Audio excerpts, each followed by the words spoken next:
APMG et d'autres. Alors, ravi d'être parmi vous aujourd'hui et avec moi dans ce panel 3 experts dans le domaine. Alors, je vous donne la parole pour se présenter. On commence par Eugénie. Bonjour, je suis Eugénie Lorient. Je viens de rejoindre tout récemment un cabinet de consultants SIA Partner en tant que manager. Je suis en charge de toutes les problématiques en privacy, notamment au niveau international, et je travaille pour des grands comptes pour eux. J'ai travaillé pendant 10 ans en Angleterre, où j'ai travaillé notamment chez Lloyd's of London, qui est le marché de l'assurance, pendant 5 ans en tant qu'experte en protection des données, à travailler sur toutes les problématiques de cross-border, mais aussi les différentes problématiques pour harmoniser au maximum toutes les privacy frameworks à travers les différentes juridictions où nous avions donc des personnes concernées notamment. Merci. Christophe Balduc, CTO de Data Trust Associates, c'est une boîte de consultance aussi. Et on fait du privacy, data protection, mais aussi du data management. Donc on combine le monde du data management, data governance et tout ça, avec tout ce qui est RGPD. Et bien sûr, comme probablement vous faites aussi, on se focalise pour le moment aussi sur tout ce qui est Data Act, Data Governance Act et AI Act, les nouvelles régulations qui viennent, qui sont quand même liées avec tout ce qui est RGPD. Oui, bonjour, Nathalie Poupard. Donc, je suis juriste spécialisée en protection des données, un domaine dans lequel je travaille depuis maintenant 21 ans. J'ai fait le compte hier, 21 ans. J'ai commencé ma carrière comme chercheuse en fait en droit des nouvelles technologies et protection des données au CRID à Namur, ici en Belgique. Et puis après j'ai été DPO, donc Data Protection Officer dans différentes entreprises, dans différents contextes. J'ai travaillé à l'université, j'ai travaillé dans le monde de la finance, mais plus particulièrement ces dernières années dans le pharmaceutique et le médical. Donc actuellement je suis Local Privacy Officer chez Sanofi, donc dans le pharmaceutique. Alors, je vous remercie. Alors, la protection des données à caractère personnel, toute information relativement à une personne physique identifiée ou qui peut être identifiée directement ou indirectement. Alors, comme vous le savez, PECB toujours essaye de développer un contenu, essaye de le mettre à jour au fur et à mesure dans un contexte qui change rapidement, et pour aider les organisations à se conformer à ce règlement RGDP. Alors, pour la première intervention, sera consacrée au sujet comment les données personnelles sont transférées hors Union européenne, avec Madame Nathalie. Merci.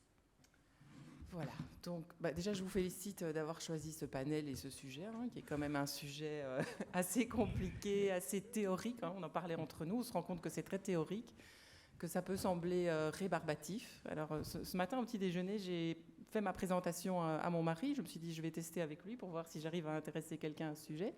Et au bout de 3 minutes, il a été promener le chien. Donc voilà.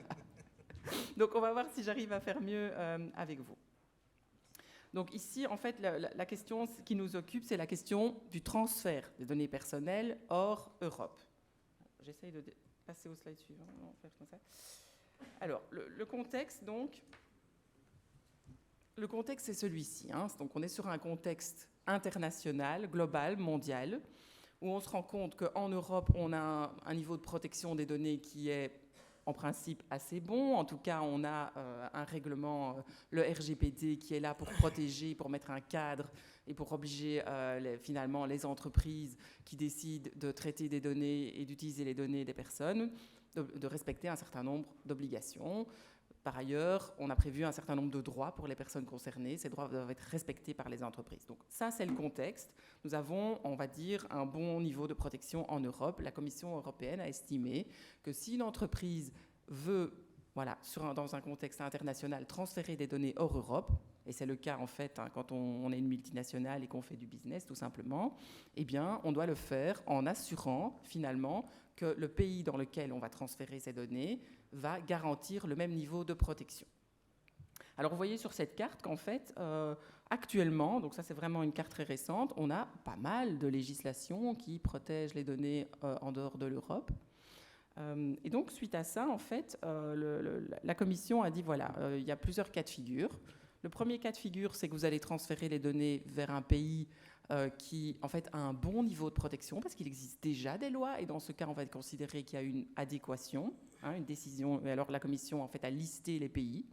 Mais si ce n'est pas le cas et qu'on ne transfère pas les données vers un pays qui a un bon niveau de protection, alors il faut un autre mécanisme, et cet autre mécanisme, le plus courant, c'est celui des clauses contractuelles type, le sujet qui nous occupe aujourd'hui.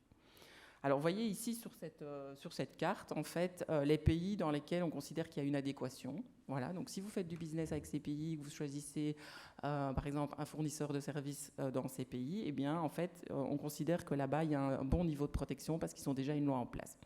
Mais bon, vous voyez que cette liste de pays, elle est super limitée, en fait. En plus, c'est assez amusant parce qu'il y a, par exemple... les îles Féroé, voilà. Enfin bon, il y a des pays qui sont quand même très intéressants pour le business, donc, mais ça ne suffit pas. Ça ne suffit pas. Donc, si vous décidez de transférer les données hors Europe et que vous ne transférez pas vers un de ces pays où il y a un niveau adéquat de protection, eh bien, dans ce cas, il va falloir utiliser les clauses contractuelles type. Bon, ce mécanisme n'est pas nouveau. Il existait déjà depuis des années, bien avant le RGPD, en fait. Alors, qu'est-ce qui a changé, me direz-vous? Eh bien, ce qui a changé, c'est qu'il y a eu un arrêt Schrems 2. Vous connaissez peut-être Maximilien Schrems. Qui connaît Max Schrems ici dans la salle? Ah, pas mal, ok. Bon, pour la petite histoire, je l'ai vu hier. Il était au congrès IAPP hier, donc c'était assez amusant. Donc, en fait, Max Schrems, c'est un activiste qui, pour ses loisirs, dans ses temps morts, se dit « Tiens, qu'est-ce que je ferais bien de mon temps mort ?»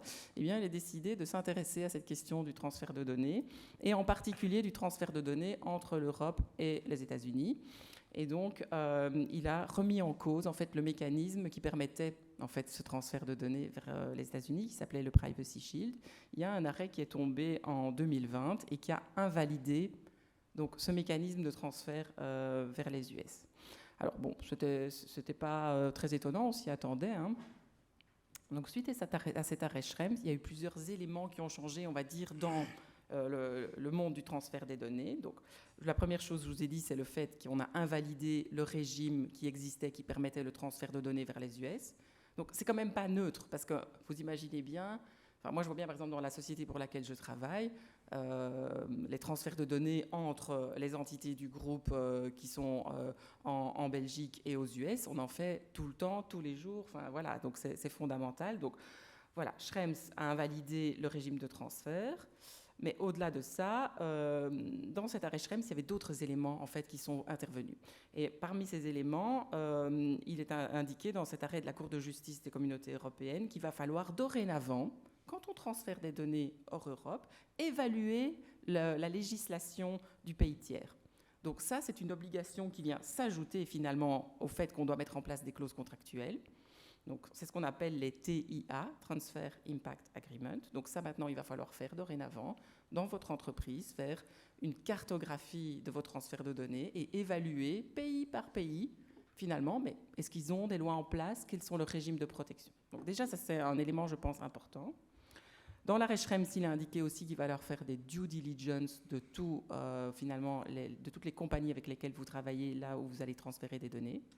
Donc ça, c'est un deuxième élément. Et finalement, suite à ça, il y a eu une décision de la Commission européenne de modifier les clauses contractuelles type. Et donc maintenant, nous avons des nouveaux templates. Les anciens, je pense qu'ils avaient plus de 10 ans, c'est ça? Oui. Ils avaient plus de 10 ans, bon. Et donc, vous allez me dire, c'est quoi le problème? Bien, le problème, c'est que la Commission a dit, voilà, en fait, on vous laisse jusqu'au 27 septembre 2021 pour adopter ces nouveaux templates, avec tous vos nouveaux contractants. Bon, ça, jusque-là, je pense que ça, c'était acceptable. On fait un nouveau template de Data Processing Agreement, on insère nos clauses contractuelles type nouvelles. OK. Donc jusque-là, je pense que les compagnies étaient plus ou moins dans l'acceptation de la situation. Mais il y a une autre deadline, qui est le 27 décembre 22, 2 jours après Noël, c'est-à-dire dans un mois et demi. On est censé avoir intégré ces nouvelles clauses contractuelles dans tous les contrats en cours. Et c'est là que ça se complique. Et c'est pour ça que j'ai voulu vous montrer cette petite photo. Ça, c'était avant. Sympa, hein? Moi, j'aime bien. Mais ça, c'est maintenant, en fait. Voilà. Donc, oui, il y a un désagrément, on va dire, majeur pour les entreprises. Pourquoi ? Eh bien, parce que pour arriver finalement à se mettre en conformité, il va falloir mettre en place le branle-bas de combat. Alors, je pense qu'un premier élément de challenge, c'est la question organisationnelle. Okay, on doit mettre en place un grand projet, prendre un porteur de projet, faire une roadmap, définir des stakeholders en interne, qui va faire quoi, comment, et pour s'assurer, avec un rétro-calendrier, que pour Noël, on est en ordre. Et donc, on s'est rendu compte, nous qui sommes un peu dans ce domaine, qu'en fait, dans les entreprises, il y a un problème de responsabilité. Qui va lancer ce projet? Qui se sent responsable? Qui est le risk owner en interne? Est-ce que c'est procurement? Est-ce que c'est le légal? Est-ce que c'est le DPO? Et donc, on voit bien que tout le monde se rend un peu la balle. Ça, c'est le premier problème. Deuxième problème, il faut qu'en interne, on ait un bon système finalement de gestion des contrats et de centralisation de tous les contrats pour pouvoir faire cette cartographie et voir quels sont les contrats qui sont concernés, dans quel cas est-ce qu'il y a des transferts de données hors Europe. Donc ça, c'est un autre élément, il faut être capable d'identifier ces contrats. Alors, si on a un bon système de gestion des contrats, un bon département procurement, ça devrait aller. Ensuite, il faut faire une évaluation des risques.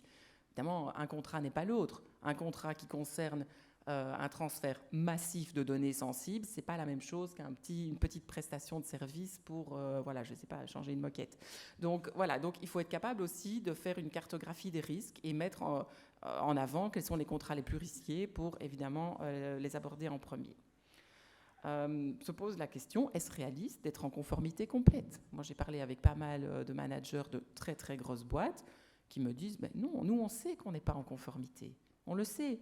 On voudrait bien être à 100% de conformité, mais en fait, on se rend compte que ce n'est pas possible. Donc, une autre question se pose, quel est le risque? Est-ce que si vous n'êtes pas en conformité à Noël, qu'est-ce qui va se passer? Vous avez passé une mauvaise nuit? Oui, non, pas, je ne sais pas. Et en fait, en discutant avec une connaissance qui est avocate dans ce domaine, elle m'a dit, mais en fait, il y a un risque.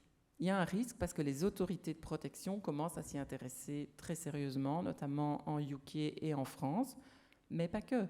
Et donc, on va faire quelques exemples. C'est toujours comme ça que ça se passe. L'autorité de protection va s'intéresser à l'une ou l'autre société qui n'est pas en conformité et va mettre des amendes. Donc, comment peut-on réduire ce risque? En ayant un plan d'action. Et donc, ça, c'est aussi un élément très important. Avoir un plan d'action, même si on n'est pas en conformité, on peut sortir ce plan d'action. Vous voyez, on a un projet, on prend ça au sérieux, on avance, voilà. Donc, il vous faut réaliser cette Transfer Impact Assessment pays par pays. Ça, c'est un autre problème. Donc, moi, j'ai constaté que pratiquement, il y a pas mal d'entreprises qui vont... il y a des réseaux, il y a des cabinets d'avocats, il y a des consultants qui ont déjà réalisé ces Transfer Impact Agreement. Je pense que vous pourrez confirmer que c'est le cas. Donc, il y a moyen de se les procurer. Le problème, c'est qu'il faudra les mettre à jour. Et donc là aussi, il faut un process, parce qu'en fait, la situation d'un pays à risque ou non à risque peut évoluer. Et donc là aussi, il faut rester vigilant. Autre problème, comment localiser les données? On parle beaucoup de ça, la localisation des données. Quand on travaille avec des services cloud, ce n'est pas forcément évident. Donc, autre problème. Autre question qui se pose, comment on fait pratiquement avec nos co-contractants? Est-ce qu'on les impose de signer concrètement les nouvelles clauses contractuelles ou est-ce qu'on se contente de les informer de l'application de ces clauses? Et donc voilà, il y a différentes questions qui se posent. Là, d'après ce que j'ai compris, la tendance, c'est d'utiliser un système de lettres. Donc on informe nos co-contractants, sachez que l'annexe au contrat a été modifiée et il s'agit maintenant des nouvelles clauses contractuelles. Si vous avez des questions ou si vous n'êtes pas d'accord, faites-le nous savoir avant Noël. Sinon, on considérera que c'est d'application. C'est un bon système pour, on va dire, les transferts de données bas risque, moyen risque. Mais pour les hauts risques, il vaut quand même mieux aller contacter les co-contractants, faire une due diligence et les faire signer les clauses contractuelles. Voilà, donc je pense que là, j'ai fait le tour un petit peu des différents challenges, des questions qui se posent. Je devais parler 13 minutes. Est-ce que j'ai parlé 13 minutes? Non, il vous reste 4 minutes, 5 minutes. Ah, génial, magnifique. Alors, dernier slide. Donc, vous voyez, le monsieur est toujours pas content là. Hein. Donc, pourquoi? Parce qu'en fait, comme je vous avais montré au début, il n'y a pas que l'Europe qui a des législations en matière de protection des données. Il y a des tas d'autres pays où ça bouge énormément, des pays qui posent plus de problèmes. Et donc, notamment, par exemple, la Chine s'est dotée d'un régime de protection des données avec ses propres clauses contractuelles. Voilà. Donc là, je pense que vous comprenez que quand nous transférons des données de l'Europe à la Chine, se pose une question RGPD, mais quand on transfère des données de Chine en Europe, c'est les clauses contractuelles chinoises qui vont s'appliquer. Et donc, de nouveau, un régime de complexité avec un environnement qui est en changement constant. Donc, par exemple, en UK, la question qui se pose maintenant, tu pourras peut-être en parler mieux que moi, c'est qu'il y a eu cette annonce faite qu'ils allaient peut-être changer la loi de protection des données, ce qui voudrait dire que la décision d'adéquation avec le Royaume-Uni pourrait tomber, parce que l'adéquation, elle est liée à la loi actuelle. Si la loi change, il n'y aura peut-être plus d'adéquation directement. Donc, de nouveau, une instabilité, une incertitude. Avec les États-Unis, je vous ai expliqué qu'il y avait le Privacy Shield, qui était ce régime qui permettait le transfert de données, voilà, en toute quiétude vers les États-Unis. Ce régime a été invalidé par l'arrêt Schrems. Et donc, on est en attente d'un nouveau régime qui permettra le transfert de données vers les US. Donc, on nous dit que c'est imminent. Hein, Joe Biden a fait une annonce, mais voilà, on n'en a pas certitude pour l'instant. C'est pas avec les élections de mi-mandat. Bon, voilà. Donc, est-ce que ce projet va aboutir? C'est une question qui se pose. Et de toute façon, Max Schrems a annoncé hier que quoi qu'il en soit, il attaquera le nouveau régime de transfert de données. Et il a dit essentiellement, je le ferai parce que si je ne le fais pas, quelqu'un d'autre le fera. Donc voilà, je le ferai. Donc voilà, donc vous comprenez bien qu'il y a toujours cette incertitude. Et donc au final, on se rend compte qu'on dépense beaucoup d'argent pour essayer d'être en conformité sur cette question de transfert de données, parce qu'en fait, on a mis la barre très très haut et c'est vraiment très compliqué. Voilà, je passe. Donc, je vous remercie, Nathalie. Donc, nous avons beaucoup d'informations très riches par rapport à ce règlement. Et maintenant, on aura besoin de savoir quelles sont les étapes à suivre pour implémenter normalement ces clauses contractuelles type. Et cette question, donc c'est Eugénie qui va nous répondre à cette question. Merci. Très bien. Pardon. Alors, en effet, on sait tous que c'est un sujet très théorique et la partie implémentation de ce projet peut paraître très très loin et pas du tout réalisable. Alors, pour essayer de concrétiser, pour essayer en fait de vous aider à imaginer ou à essayer de comprendre un peu comment aborder ce thème, il va falloir tout d'abord identifier 3 étapes, d'accord ? Dans votre modèle opératoire, il va falloir identifier donc trois phases. La première qui est la phase d'identification. La deuxième phase, ça va être une phase d'analyse. Et la troisième phase, ça va être la phase d'action. D'accord ? Donc, dans la phase d'identification, en effet, on va identifier déjà le scope de ce projet. Donc, en effet, vous allez partir de votre registre de traitement. Votre registre de traitement qui va donc collecter tous vos transferts de données, à caractère personnel notamment, et vous allez vérifier s'il y a des transferts. S'il y a des transferts donc, dans l'Union européenne et dans les pays adéquats, très bien, vous mettez ça de côté, il n'y a pas de SECs ou de clause type à mettre en place. Par contre, si vous avez des transferts de données qui se font dans des pays hors Union européenne et hors pays adéquats, alors comme le disait Nathalie tout à l'heure, alors oui, vous allez appliquer les standards contractuels clauses. Donc ça, c'est pour le scope. Donc vous allez donc vérifier, donc dans cette phase d'identification, donc comme on vient de le dire, vous identifiez donc les contrats avec des transferts de données qui se passent hors Union européenne et hors pays adéquats. Vous allez identifier les contrats avec les sous-traitants. Vous allez identifier tous les transferts, tous les contrats qui se reposent sur des transferts basés sur les mécanismes du Privacy Shield. Et vous allez vouloir peut-être prioriser les contrats. Alors, comment allez-vous prioriser les contrats à risque ? Comment on va identifier des contrats à risque ? Alors, les contrats à risque peuvent être identifiés soit dû au volume de données personnelles qui est transféré, soit dû au caractère sensible de la donnée qui est transférée, soit parce que vous transférez des données personnelles dans des clouds publics, soit... Enfin voilà, c'est principalement pour ces raisons-là. Donc dans ce cas-là, qu'est-ce que vous allez faire? Vous allez donc voilà, une fois que vous avez priorisé vos contrats par rapport au risque, vous allez ensuite documenter, justifier et documenter surtout vos décisions. D'accord? Donc on va passer après dans la phase d'analyse. Donc dans la phase d'analyse, l'idée c'est vraiment d'identifier, d'analyser le risque en fait d'exposition à la surveillance en fait des data importeurs. Donc là, qu'est-ce qu'on va faire? L'idée, vous allez donc compléter un Transfer Impact Assessment. Donc un TIA. Okay. Le TIA, quel est l'objectif de ce TIA? L'idée, en fait, c'est d'évaluer de 1, le risque d'accès par les autorités publiques de pays tiers. Deuxièmement, d'évaluer les caractéristiques du transfert, d'évaluer le cadre réglementaire du pays importeur et les mesures existantes. D'accord? Donc ça, c'est votre deuxième phase. Quand vous allez avoir effectué ou complété ce TIA, vous allez identifier qu'il y a dans ce Transfer Impact Assessment certains transferts qui paraissent à risque et d'autres non. D'accord? Pour ceux qui vont être identifiés à low risque, donc à risque faible, dans ce cas-là, eh ben, vous allez seulement implémenter des SCCs. Très bien. Si là, par contre, vous constatez que le risque de ce transfert est un risque élevé, eh ben, dans ce cas-là, ce que vous allez faire, non seulement vous allez implémenter des SCCs, vous allez mettre en place des mesures additionnelles, ou bien, tout simplement, le business peut décider aussi de tout simplement arrêter le transfert, parce que justement considéré à risque. Donc après cette phase d'évaluation, on va passer par la phase action ou la phase de mesure. Donc les mesures additionnelles. Qu'est-ce qu'on entend par mesures additionnelles? Donc déjà le RGPD l'avait plus ou moins défini.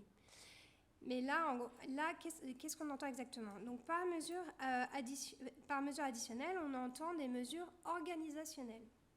C'est-à-dire quoi? Ça va être des mesures organisationnelles qui vont vous aider, en tant que business, à documenter, d'accord, vos transferts de données, à justifier vos décisions pour les transferts de données. Donc, dans ce cadre-là, vous allez donc documenter votre transfert de données dans des politiques internes. Vous allez, en effet, donc ça peut être soit dans des politiques internes, dans des procédures, dans des standards.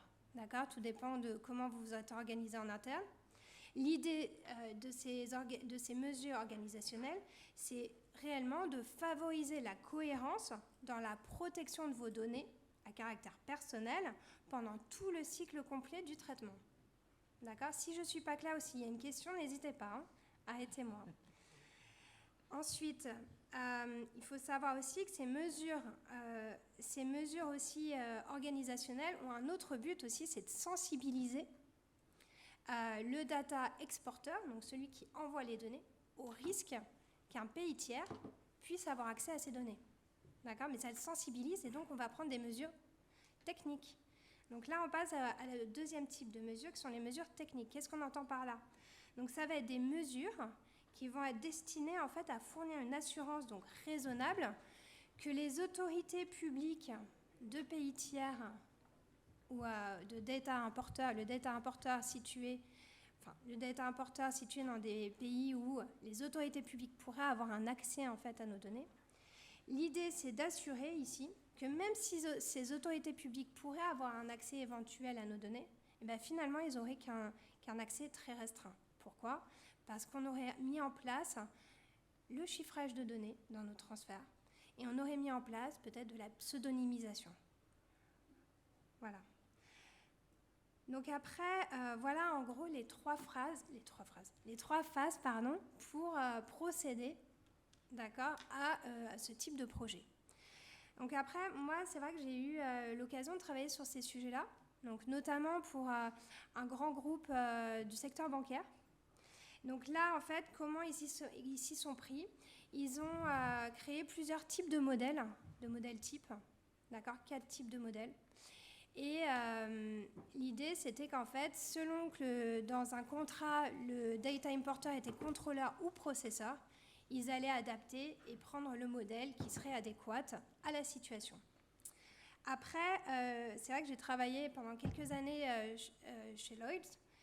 Et c'est vrai que cette société, elle collecte, elle traite des données personnelles de personnes concernées dans différentes juridictions. Voilà. Donc là, la problématique se posait de mettre en place des SCC, donc des clauses types entre les différentes juridictions. Une difficulté qu'il y a eu, comme vous le savez, c'est que le Royaume-Uni, il y a eu le Brexit. D'accord ? Ça veut dire quoi ? Ça veut dire que les SCCs qui ont été publiés par la Commission européenne en juin 2021 ne s'appliquaient pas forcément au Royaume-Uni. Donc le ICO, donc c'est l'autorité de contrôle en Angleterre, a dû réfléchir à comment implémenter un niveau adéquat pour les transferts de données maintenant qu'on n'est plus dans l'Europe. Alors la question s'est posée. Le ICO a finalement publié un communiqué en mars 2022, donc récemment, en disant que finalement, en fait, elle a voulu faciliter le travail des organisations anglaises et a dit, OK, ce qu'on va faire, vous allez implémenter les SCCs qui ont été publiés par la Commission européenne, mais on va rajouter un addendum anglais. Donc elle a en effet publié un modèle type de addendum UK. Et l'idée vraiment, c'est que ce mécanisme de transfert va permettre en effet de se conformer aux exigences de l'article 46 du UK GDPR et va permettre de fournir les garanties appropriées pour les transferts de données lorsqu'elles sont transférées par l'Angleterre aux pays justement qui ne sont pas couverts par les règles d'adéquation du UK. Donc voilà. Maintenant, j'ai une question pour vous. D'entre vous, qui a un registre ou qui travaille dans des sociétés dont les registres de traitement sont à jour? Qui est capable de dire aujourd'hui, voilà, mon registre de traitement est totalement à jour et je sais identifier rapidement les transferts en question? Okay. Quelqu'un veut parler de son expérience personnelle? Professionnelle, je devrais dire. Monsieur?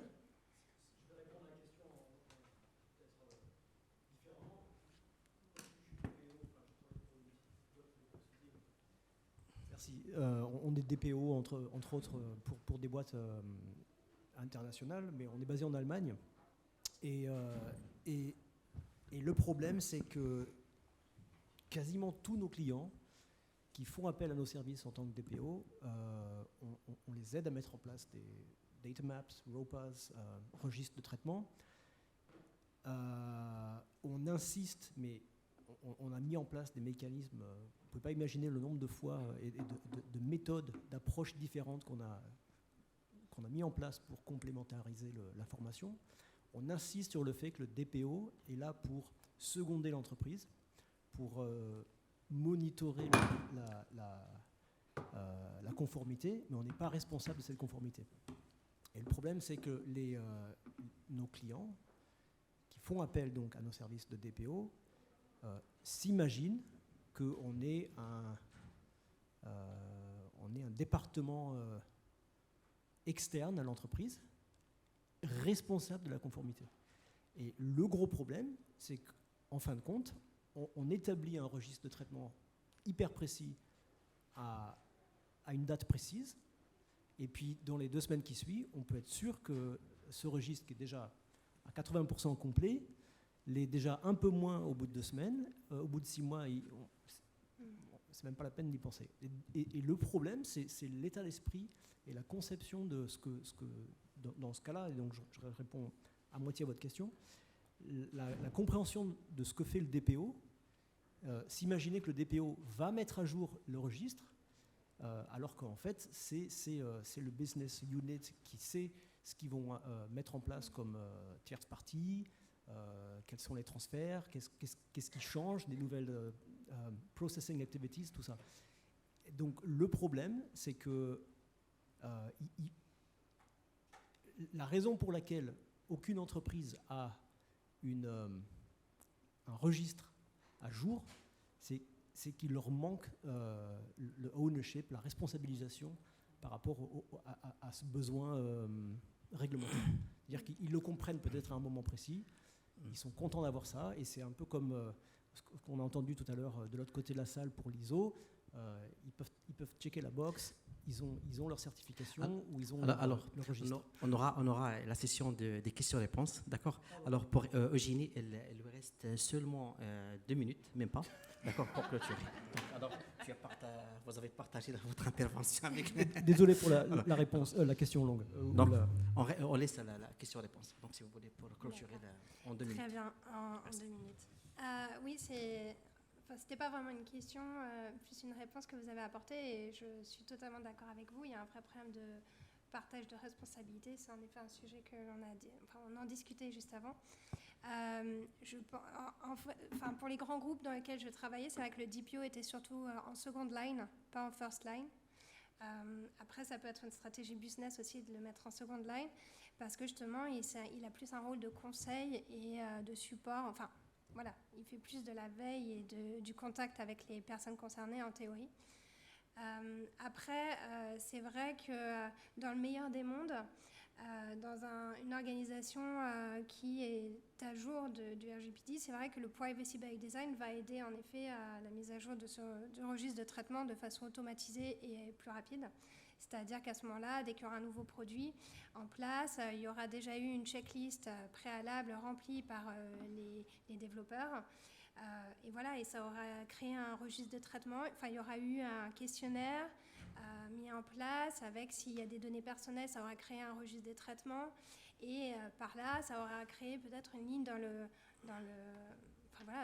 registre de traitement. Donc c'est vrai que ça aura permis d'effectuer un DPIA et en effet la ligne dans le registre de traitement. Donc l'implémentation du Privacy by Design, je pense, va jouer énormément à aider les sociétés à améliorer en tout cas leur conformité avec notamment l'article 30 du RGPD. Après, je sais que c'est pas évident, c'est un budget, c'est pas évident parce que il y a beaucoup de legacy, les sociétés ont beaucoup d'anciens systèmes et qu'il faut rendre conformes, donc souvent c'est pas évident, soit il faut attendre la fin du contrat avec ces providers et ensuite passer sur un nouveau système, parce que souvent la transition peut être très compliquée. Donc voilà, j'espère que j'ai répondu à la question. Alors, merci Eugénie. Donc, votre démarche d'implémentation, elle est très claire. Et merci pour votre partage. Et je pense que vous avez de la chance. Vous avez posé la question qui est implémentée, ces clauses, et personne n'a implémenté. Donc, je pense que après ce panel, vous allez recevoir des emails pour des missions d'implémentation. Donc, vous avez de la chance. Alors, pour compléter le panel, il nous reste une composante très importante, alors qu'on va la voir avec cher Christophe. Donc, oui, bonjour. Donc, voilà, ce que je voulais vous parler, c'est plutôt un cas. Donc ici, en Belgique, il y avait une société qui a été demandée pour de la gouvernement flamand. Hein, en Belgique, on a différentes régions flamands. De mettre en place un système pour les étudiants de 12 ans jusqu'à 18 ans, e-learning platform, comme on dit. Maintenant, cette plateforme était sur AWS, hein, donc Amazon, et Azure. Donc, et il venait chez nous, en disant OK, mais est-ce que vous pouvez fixer ce truc du transfert, et est-ce que vous pouvez nous donner aussi un OK de l'autorité? Donc voilà, 400 000 étudiants au Amazon et en Azure, in the cloud. Les États-Unis savent y accéder principalement. Et donc ça, c'était un problème. Donc ce qu'on a fait, c'est qu'à ce moment-là, on a dit que pour un projet, on pense que c'est faisable. Pour toute votre société, ça ne sera pas faisable. Mais on a travaillé ensemble avec les gens du data architecture. Hein. On a vu la plateforme, on a re-architecté la plateforme. Et on a combiné la pseudonymisation, comme je disais, avec l'encryption. Donc, tout d'abord, les données, quand ils venaient, les données des enfants et des parents et tout ça, on les a scramblées avant qu'ils venaient aux plateformes. Après, on a pseudonymisé les données. On les a stockées dans une base de données d'un cloud européen. C'était une cloud belge en plus. À ce moment-là, on a encrypté cette key de pseudonymisation et on a stocké les keys de l'encryption aussi dans une cloud belge. Et donc, chaque fois qu'un étudiant va accéder à cette plateforme, il va accéder non seulement le key dans le cloud belge, mais aussi le key de pseudonymisation. Et donc, tout ce qui est en transfert, tout ce qui est en utilisation, était encrypté.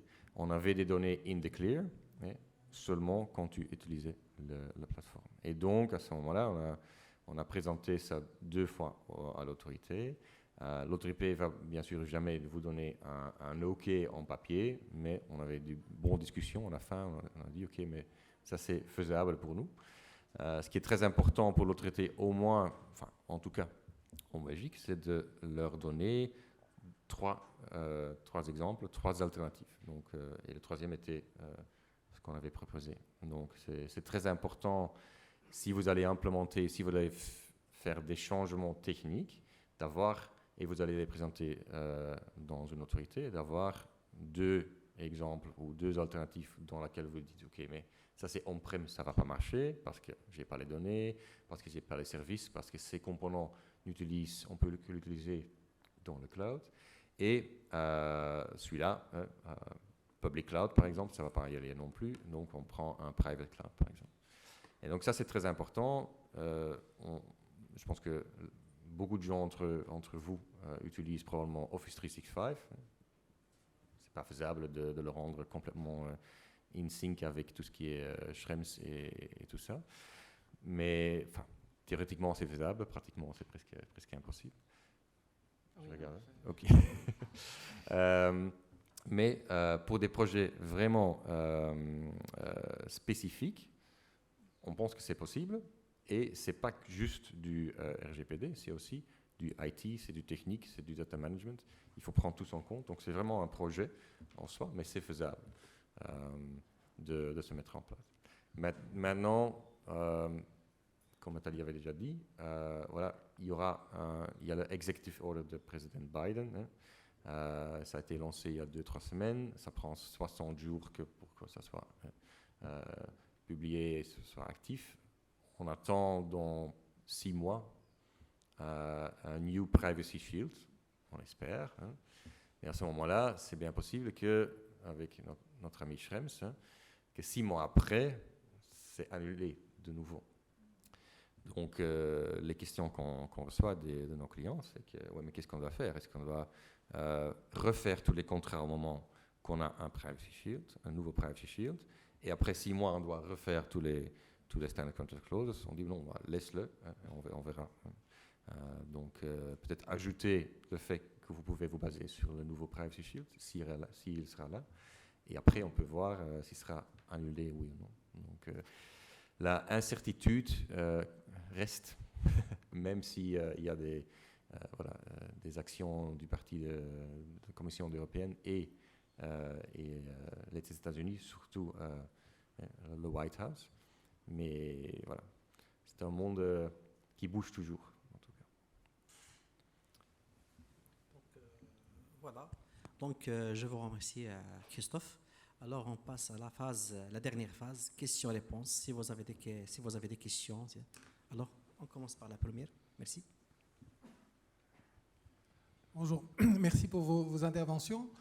Peut-être un élément que vous avez à peine abordé, c'est le TIA dans le Transfer Impact Assessment qui est lié qui est devenu obligatoire en vertu des guidelines de l'European Data Protection Board. Et quand on fait ces TIA, c'est-à-dire qu'on reprend l'ensemble des critères des guidelines, on en arrive toujours à la conclusion qu'aucun élément, y compris les clauses contractuelles, n'est valable par rapport aux États-Unis, puisque c'est contractuel, donc ça n'engage pas le gouvernement américain. Donc la conclusion, c'est qu'il y a toujours un risque résiduel, sauf dans les 2 cas que vous avez cités, s'il y a cryptographie, et là, il faut faire très attention, un certain nombre de plateformes proposent la crypto, mais sur leur serveur, Donc il faut absolument faire attention à ce que ce soit vos serveurs et avec une clé crypto qui soit suffisamment sérieuse pour ne pas être cryptée, ou effectivement une pseudonymisation. Bon. Mais finalement, le rôle du DPO, c'est de faire participer à cette IA, de montrer qu'il y a un risque résiduel, et puis laisser le responsable de traitement choisir. Mais je voudrais quand même attirer l'attention sur le fait qu'il y a quand même un risque. Quand on voit la réponse du ministre de l'Éducation française il y a quelques jours, qui a dit que tout l'enseignement français doit arrêter de travailler avec Microsoft 365. Hein. Donc aujourd'hui, clairement, en tout cas pour les nouveaux projets, nous avons tendance à déconseiller aux clients de continuer à travailler avec des boîtes américaines quand il y a des alternatives européennes. Même chose avec Google Analytics et quelques autres. Mais en tout cas, je crois que l'identification, le service à rendre au client, c'est lui dire il y a un risque résiduel, et puis c'est vous qui prenez la responsabilité. Et sachant qu'on a, en tout cas en Belgique, une autorité de protection de données qui ne répond pas souvent, ça laisse une certaine incertitude. D'accord. Donc, merci pour le partage. Donc, s'il y a des commentaires. Oui, je suis tout à fait d'accord. En tout cas, c'est presque infaisable de dire ok, vous ne pouvez plus utiliser ça, Office 365, mais on voit de plus en plus que pour Google Analytics et pour des autres applications qu'il y a des alternatives, et on voit aussi les clients qui viennent d'appliquer ces alternatives. Donc il y a un shift, il commence, et pour Office 365 pour le moment, on a Google, mais voilà, ça ne va pas résoudre le problème. Ce qui est très important aussi, peut-être, c'est de dire, quand on discute avec les clients, ils disent ah oui, mais on a les données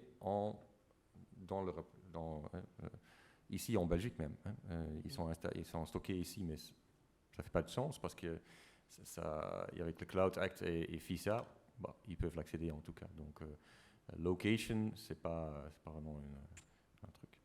Alors, d'autres questions? On commence par la dame.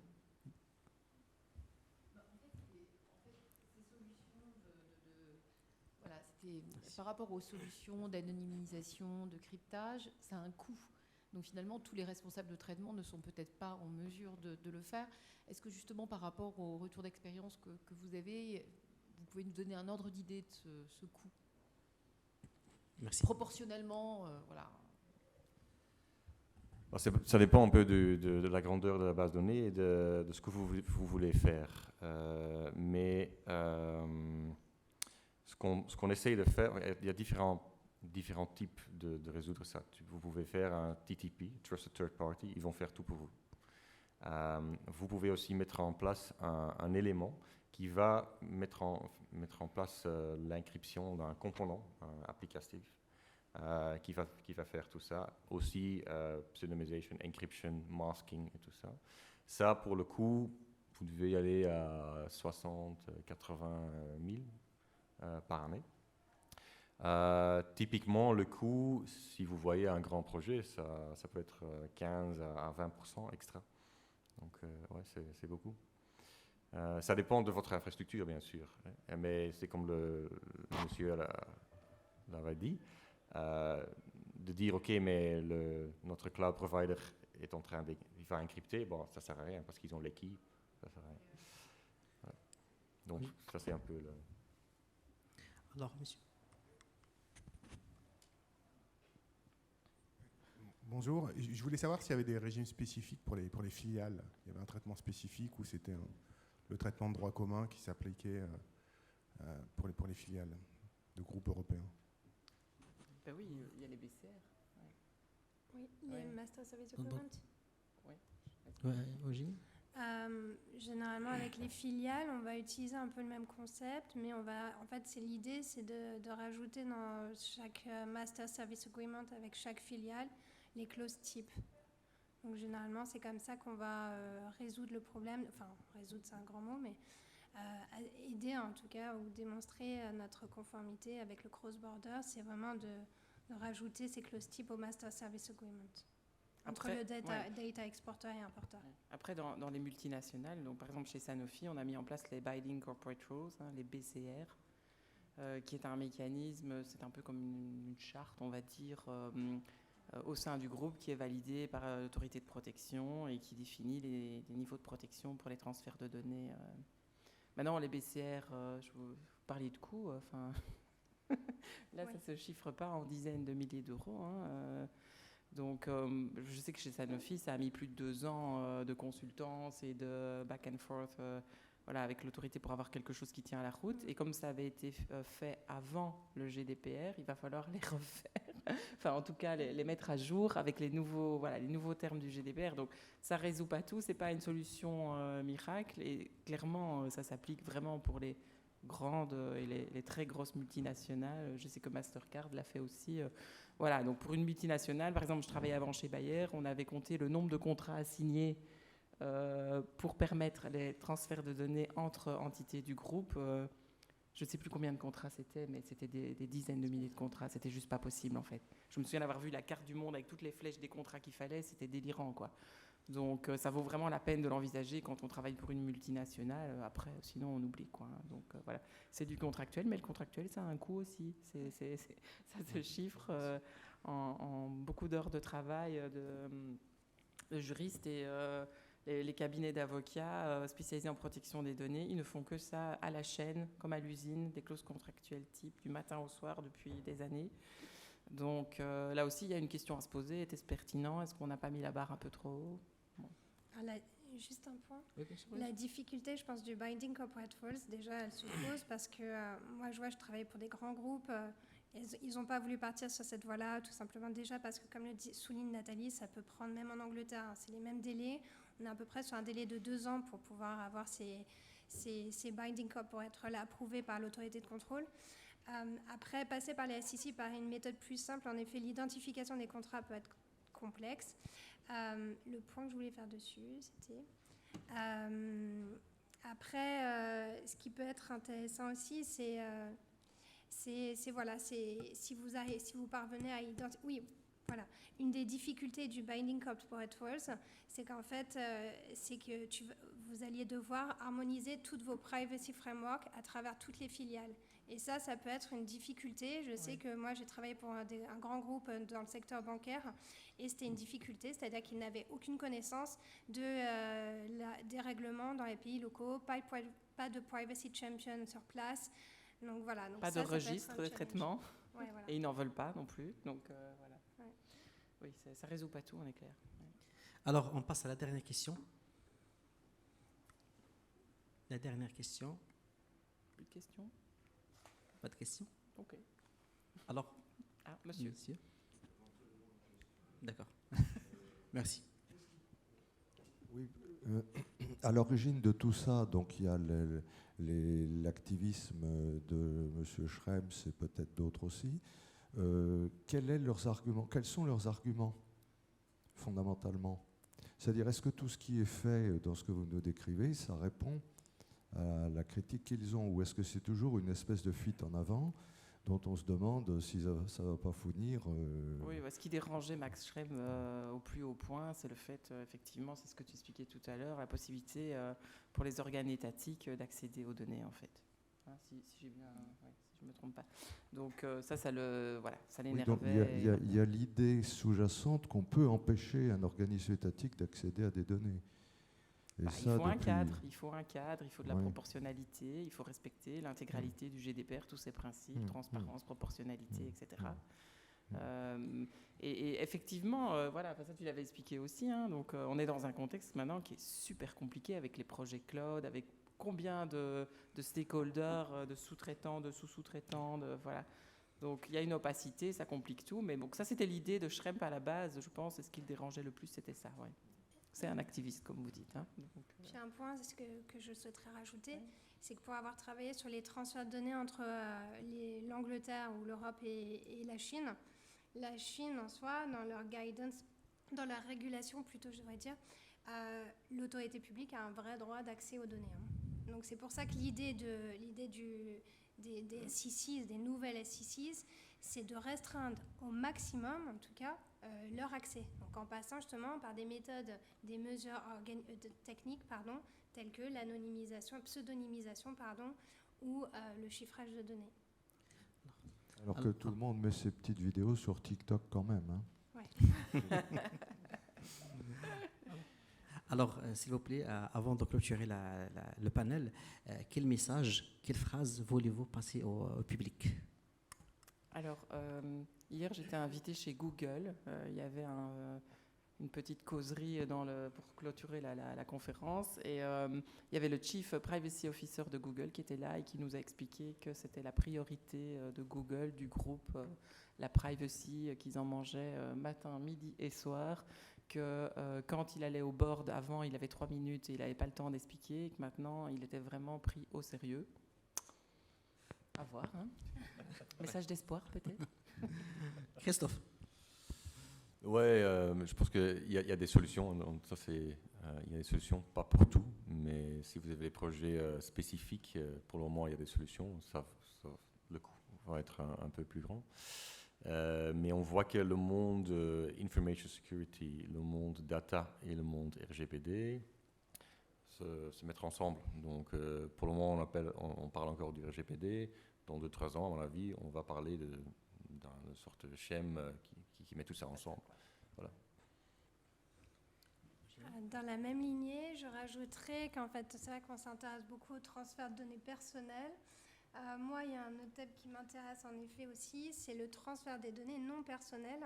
Donc aujourd'hui, on est beaucoup justement sur le développement du Data Governance Act. Et je sais que aussi, par exemple, l'Inde est en train de travailler sur ce type aussi de régulation, en fait, de transfert de données ou en tout cas de règlement, de directives sur le traitement des données non personnelles. Donc c'est aussi un point à regarder et à identifier.